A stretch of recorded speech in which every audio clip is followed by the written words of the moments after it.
Welcome back to episode 153 of episode Cookies and Milk. I'm your host, William. I'm your host, Ben. We're not having anything. We had Sundays from McDonald's before, so it's a little nothing episode. I beat Odyssey. I got the secret ending to Odyssey. Yeah. What a game. Yeah. So you haven't seen any gameplay of the culmina crater? I have. Nuts. Yeah. Good God, I was just there for, like, it was, like, must not have been Thursday, like, Wednesday night, I got there, like, I got the stars, I did it, like, once, and I was like, oh, fuck. Yeah, it's tough. Oh, no, and then I came home Thursday and I just sat and just played it. Just, like, played it for, like, 3 hours, and I beat it. I was like, oh my God. It keeps going. It's one of those things that just, like, goes and goes and goes. But then you got the thank you message. It's so nice. And then you get the fun conversation with Cappy and Mario. Well, you're climbing up? Yeah. Oh, I didn't know Mario spoke during that. Yeah. I mean, think about fucking what you're going to say Are before you... you spike it. Are you... Before you spike it. Are you sad? I couldn't beat it. Did you get there? I got there. I give it another shot. Yeah, if you give it back to me, you've had it give for it like back to a you year. now. You said you were done. Yeah, I am done. But now, here you are rubbing it in my face again. Yeah. Did you ever beat... did you ever Platinum God of War? No. Valkyries? No. No, just didn't do it. I just didn't do it. I thought you were on the road. I thought you were on the roadmap. I know, I've been playing other things. There's so many other things to play. That's true. That's been my problem, is like, I didn't really beat Odyssey, and it was like, alright. But... Dark Side of the Moon, and I was like, God damn it, alright, I'll do that. And then, fortunately, it doesn't give you the message. It's not like, hey, get even more moons now. It does it pretty subtly. Fat boy. There's a painting in the wedding reception hall. Yeah. With Bowser in it. And then there's another blank one over on the other side, and I was like, what? How do I... Yep. And it was like, you gotta get 880 power moons without buying any from the shop, and I was like, It says that? Fuck that. I was looking at a game fax. Oh. And it was like, you have to get 180, and they were like, I have them, and it's like, you must have bought some from the shop, because you have to get 880. And so I was like, oh, I bought a bunch from the shop, because I was like... Yeah, you're allowed to. Yeah. I was like, I assumed you had to. Oh, he's thirsty. I'm gonna get him some water. I thought you do. Because, like, getting that many coins is trial in and of itself. Yeah, seriously. Especially, dude, it was the most annoying thing when I was like, alright, I'll buy 10. And then I was like, oh, there's an outfit in here that costs 9,999. But Balloon World, thank God for Balloon World. Yeah, that gets you a lot of coins. I don't think there's a single way to do it without Balloon World, honestly. I think that's the whole point of it. Yeah, is to get you enough coins to get all the fun outfits. I think part of me wants to platinum Assassin's Creed Odyssey, the different Odyssey. Oh, yeah? I don't know how I'll handle that, though. Yeah.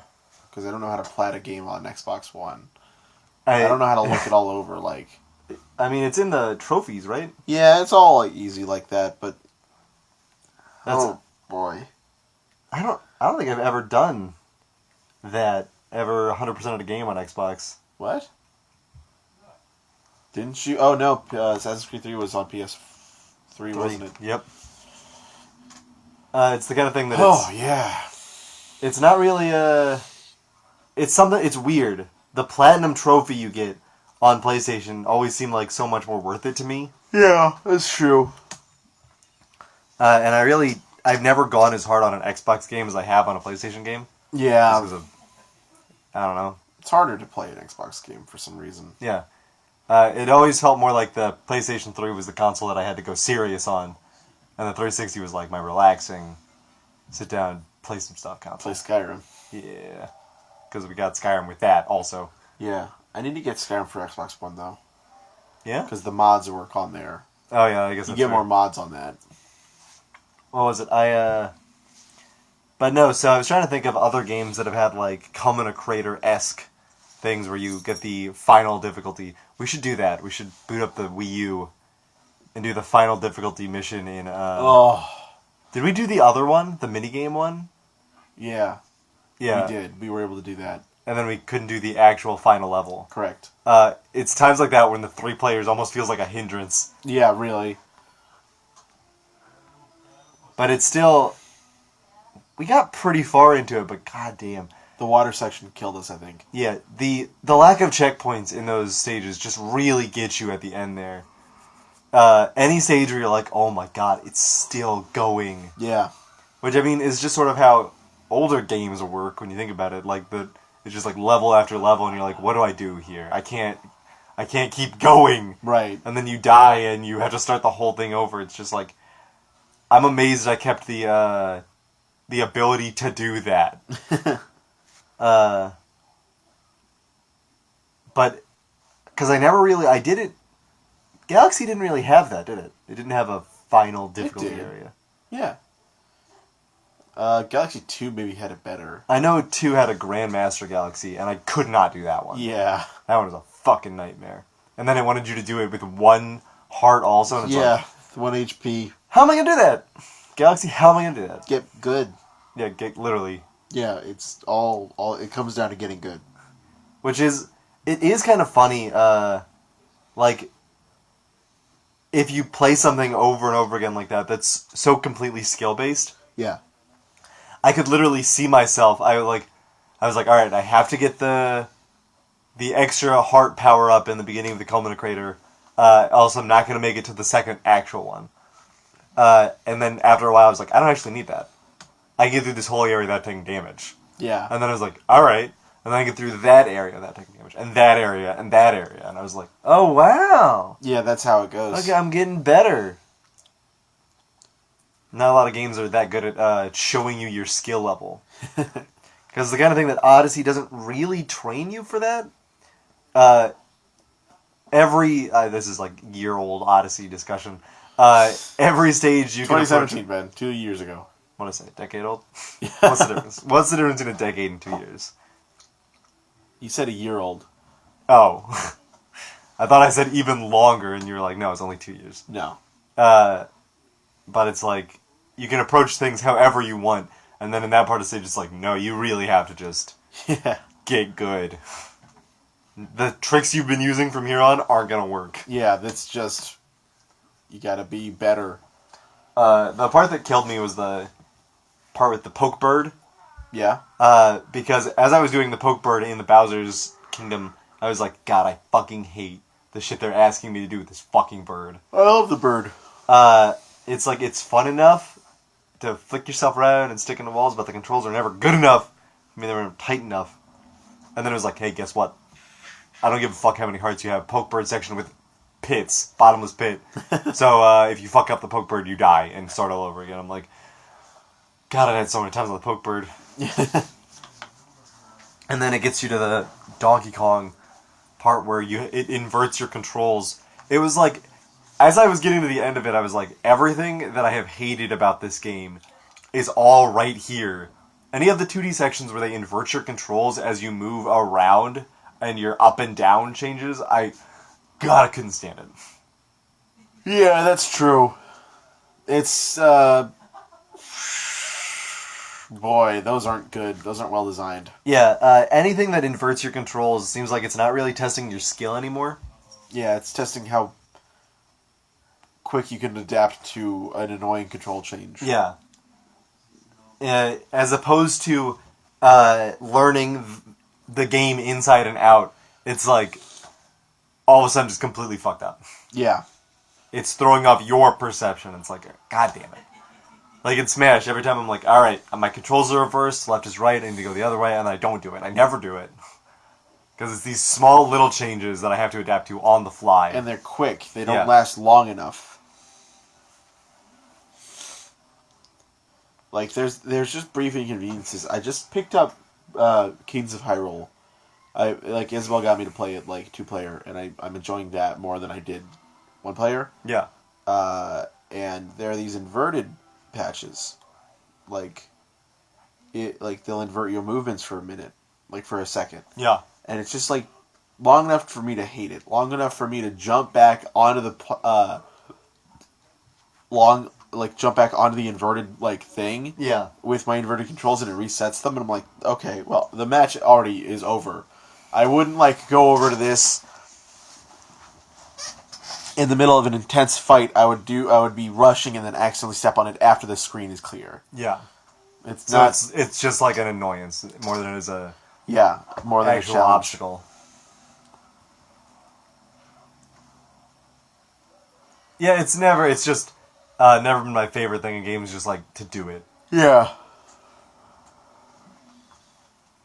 I'm trying to think. Most of the times, it's not really like it's not like the culmina creator. It's like an extra boss fight you unlock that's just like, hey, now you get to fight this dude. And it's like, oh, neat. I guess. Yeah. I mean, it's like... There was one in Bayonetta that I just never really cared about. What was it? It was like, you get to fight Rodin. Oh, and you give him like 9,999 halos, and it's like, yeah, but I don't really care. Great. What's the gain? What do you get after you beat him? I don't know if you get anything. So it's just the challenge? Yeah. I guess that's fair. It's just like the hardest fight in the game. Oh, boy. Which there's a certain charm to that, like in all the Kingdom Hearts games. Yeah. Did they add one in Kingdom Hearts 3 yet? Yeah, the Invisible. The super hard Heartless. Oh yeah. Yeah. I didn't fight that. Did you fight that? No. I've barely picked up Kingdom Hearts 3 after I beat it. Yeah, that's sort of the sad thing, isn't it? Yeah. That it was just like, alright, well, hey, I'm done. Because there's nothing else for me to want to do after an ending like that. Yeah. It definitely didn't... It wasn't like... That's the problem with like putting an extra secret final thing in your game, is that your game has to be good enough the whole way through to make you beat it and then be like, fuck yes, Yeah. give me something else. And a lot of times games don't have that. I feel like there are things like in games that last too long. Yeah. Fire Emblem Three Houses is going to last so much longer than like any game I've played 2019. Like, because you have to play it 4 times? 4 times, even more if I want to like S rank different people. And it's Persona every single time? Yeah, it is. Not as bad as Persona, I'd say. Really? Yeah, because it's just like... So every single day, you get a free day. Yeah. Like, every month you might get 3 to 4 free days. Free days can consist of exploring the monastery, which you should do week 1, like free day 1, like talk to your students, Yeah. train under your teachers, do tea parties. But then you'll notice like next free day, like you'll get percentages based on what people have done. Yeah. You can do a seminar, which is like you choose something and you and other units learn those 2 things. And that's it. Huh. Or you could rest and get people's motivations up and restore your Sword of a Creator, like your super relic, and that's it. Or you could just do do battles where you can do like 1, and then like as your professor level up raises, you can do like 2, and those are like side quests you can do. And that's it. Huh. That's all that is. Like you were saying, like that's so much to do. It's not a lot to do. Huh. A month goes by really fast. It's the kind of thing that seems like a lot more to do until you're doing it. Yeah. It feels a bit like busy work if you want to do it like that. Like you can go fishing, you can do stuff in the greenhouse. You don't have to. Fishing only means like things for like cooking, which is just like support points, motivation, and maybe a small buff for the week, for the month. Huh. Although I would recommend, if you do play it ever, to look into training. Like, yeah. You'll have professors, you'll have teachers that will train you in a skill, and I would recommend doing that because, like, as soon as you get the option, just like even like once a Month. explore the monastery, train skills, because there will be units that you want that are in different houses. And you need the skills to recruit them. You'll need any skill they want in C rank. Huh. In order to get them. And it goes E, E plus, D, D plus, C. Wow. So you have to do 4 skill upgrades to get to them. Jesus Christ. Well, E to E plus. E plus to D. D plus. Or D to D plus. Yeah. And that's out of 12 skills? So, some 48 axe, skill ups? sword, lance, axe, bow, reason, faith, authority,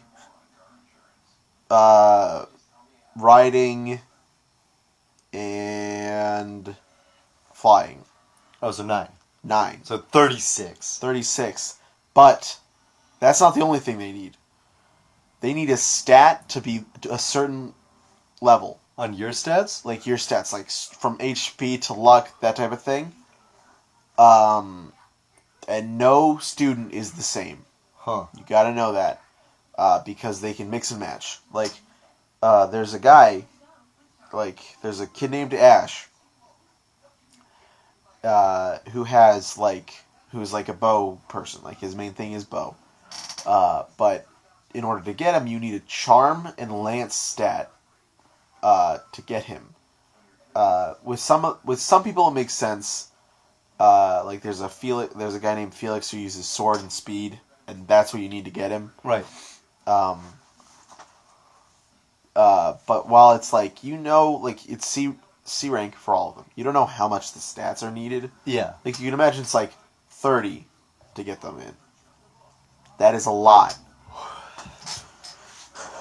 So there's almost like no way you're going to get all the students you want in your first run through. Yeah. Because New Game Plus is the only way to get yourself to those stats start of game. Because you can spend like special points earned by completing quests to level up your skills to what you had before. But only to what you had before. So I was like, I want to get heavy armor raised. Yeah. I only was able to get to D. I could only get to D or D plus in the last game. So I can't get to C without trying to learn heavy armor from teachers or push myself into Fortress Knight, which is right. not something I like to do. So there's a lot. So there is a lot. Okay, it's not a lot if you don't want any students. Like, if you're lucky, if you're lucky, you like the students you have when you start. If you're like me and you only want, like, one other person, that's all you need. So it does have the unfortunate, hey, psst, you know 100% of this shit? Yeah. You want to get as much as you can, or what? That's the problem. So you can get anyone from here. No, wait. You can get anyone from here. Very nice for this audio podcast. I'm looking at the box art, and it's all the students. You cannot get the house leaders. Yes. Or their right-hand men, That except makes sense. in the Golden Deer, he does not have a right-hand man. Is the one girl not his right-hand man? You can recruit her. You can recruit her? You can, yeah. Oh, wow. So She's he's just, alone. like, yeah. So that's racist, right? What? No. No. Guess who's the only gay romance? No. I You have thought no idea. this guy right up here. Oh, I would not even guess that was a dude. Yeah. Who is that for the Fire Emblem his listeners? at home? name is Lindhart. Ah, yes. He's a mix of Lynn and Reinhardt. You know, the two characters. You know Lynn. Oh, from the original Fire Emblem? Yeah. Yeah, okay. He's that. Except he naps a lot. Ah, He's a sleepy little fuck. okay. That's homophobic. No. He sleeps a lot. I saw, like, one of his things is he was sleeping on the floor Like, he was, like, kneeling. He's like, I need to sleep. That's just a gay mood. You can't say that. I already did. Oh, wow. So that's the problem, right? Is, like, you play in Persona. My whole problem with Persona is that it's like, shit, I gotta go fucking hard on this, huh? And it's like, you don't have to. By all means, if I just fucking just went to Tartarus every day and ground up to level 70 on everybody, I could breeze through it. Yeah. But it's like... But you suffer from, like, a personality standpoint. Don't you want to be friends with these people? And I'm like, these are fucking fake-ass people. These people don't do anything. And it's like, they let you make new personas. And I'm like, I don't give a damn. Yeah. If I just give my persona high enough level, it doesn't matter. It really hurts, though, recruiting some of these guys. Because, like, spoiler alert, you eventually, like, go to war. Yeah. And, like, the fact that you can recruit, like, this guy, Ferdinand von Eiger, he is, like, set to be prime minister of the Empire. And you can get him. So if you recruit everybody from the Red Eagles... Black Eagles. Close enough. And does she not have an army to go to war with? She does. Because it's an empire. But you don't have to kill any of her... Do you have to kill those kids? You have to fight them, and then you can spare them. Okay, so it's not Some that of bad. them, at least. Some of them. I mean, some of them just immediately join you. Oh, okay. So you can't spare the girl who kills your dad. No, she dies really quick. Not even before time skip. But there was... Isabel wants to say something. What do you want, Isabel? We're recording, Isabel. But there's a guy named Felix. I told you about him. Yeah. If you get him if you recruit him and join the Empire, there's a scene between him and Dimitri. That was an awful throw. Where were you aiming? Right there. Okay. If you have him come join you, he can talk to Dimitri at the very end, and Dimitri's like, you betrayed everyone. Your family, your father. Do you have anything to say for yourself? And he's like, I said I would cut down anyone, even my friends, even my father. And then he's like, that's all I needed to know to harden my resolve to kill you. And then Felix kills him. What? Yeah. Yeah, because that's the thing. Some of these guys are childhood friends. Childhood friends with him, her, him. And who's Felix? Felix is this guy. When does Dimitri betray his father? No, Felix betrays his father. Wait, Felix kills Dimitri, though? Felix kills Felix. I mean, this is like battle. Like, in the battle, you can have Felix talk to Dimitri right before you attack. But the thing is, Felix's dad is supposed to be the shield of Fargus, the Holy Kingdom, that Dimitri is the prince of. Right. So, Felix is supposed to be the next in line to be that. Like, that's his whole thing. And if you recruit him... Yeah! If you recruit him as... in the Empire run, at least. Yeah. It's tough. I'm not looking forward to that one. But yeah, it's the kind of thing. So, I guess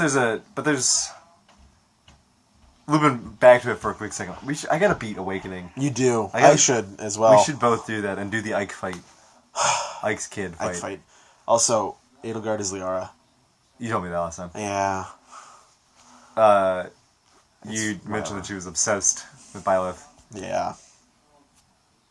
But that's whatever. Tharja does that, so... Differently. Yeah, that's fair. There's a difference between, like, Tharja's straight up doing it and Lihara's and Edelgard's. You're the protagonist, and you and me have a bond. Yeah, that's fair. Tharja's right. Didn't say that. You're defending Tharja? You married Tharja. Yeah, but you demonized her.